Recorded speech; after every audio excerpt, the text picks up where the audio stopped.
নোয়াখালী বিভাগ করার জন্য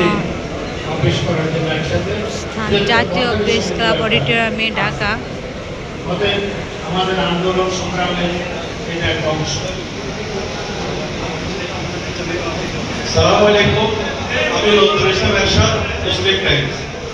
আমি গুরু ভাইয়ের কাছে একটা প্রশ্ন করতে চাই, সেটা হলো যে আপনার মতে নোয়াখালীকে আলাদা বিভাগ ঘোষণা করার কারণ কি? মোজাম্মেল সাহেব অনেকক্ষণ দীর্ঘ ওনার বক্তব্যের মধ্যে এটা উঠে এসেছে।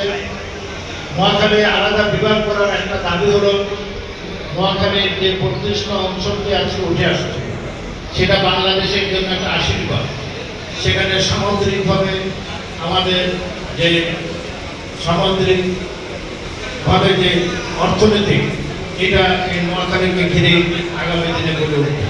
আগামী ১০০ বছর যদি বা ২০০ বছর যদি বাংলাদেশের উন্নয়ন চান, অর্থনৈতিক সমৃদ্ধি চান, তাহলে নোয়াখালী বিভাগটি অতি জরুরি। কারণ এখানে সমুদ্র বন্দর, ডিপসি সহ, নৌবন্দর সহ, আপনার অর্থনৈতিক রুট সহ সমস্ত কিছু এখানে গড়ে উঠবে। অতএব অন্য কোনো জেলার এই ভূমি উদ্ধার বা ভূমি উঠে আসার কোনো সম্ভাবনা নেই।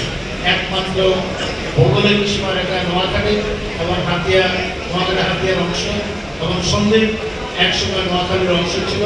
1958 সালে এই সন্দ্বীপ নোয়াখালী থেকে চট্টগ্রামে স্থানান্তরিত হয়।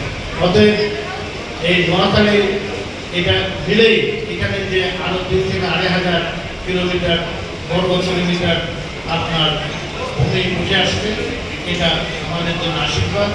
আমরা এই জন্যই অগ্রিমভাবে না, যুক্তিভাবে আমরা চিন্তা ভাবনা করছি, যেহেতু নোয়াখালীর মানুষ শিক্ষায়, দীক্ষায়, অর্থনৈতিকভাবে সর্বক্ষেত্রে আজকে বাংলাদেশের একটি শ্রেষ্ঠ জেলা হিসাবে পরিণত হয়েছে।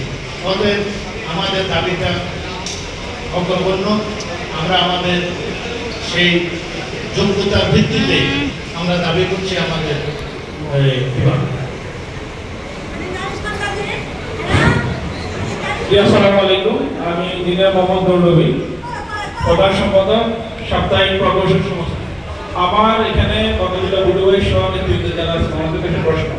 আপনারা অলরেডি লিখিত বক্তব্যে বলেছেন যে বৃহত্তর নোয়াখালী 3 জেলা নোয়াখালী, ফেনী, লক্ষ্মীপুরের গণমানুষের সাথে কোনো রকম কনসার্ন বা কনসালটেশন বা গণশুনানি ছাড়া এই উদ্যোগটা গ্রহণ করেছে, যেটা স্পষ্ট মতের বিরোধী।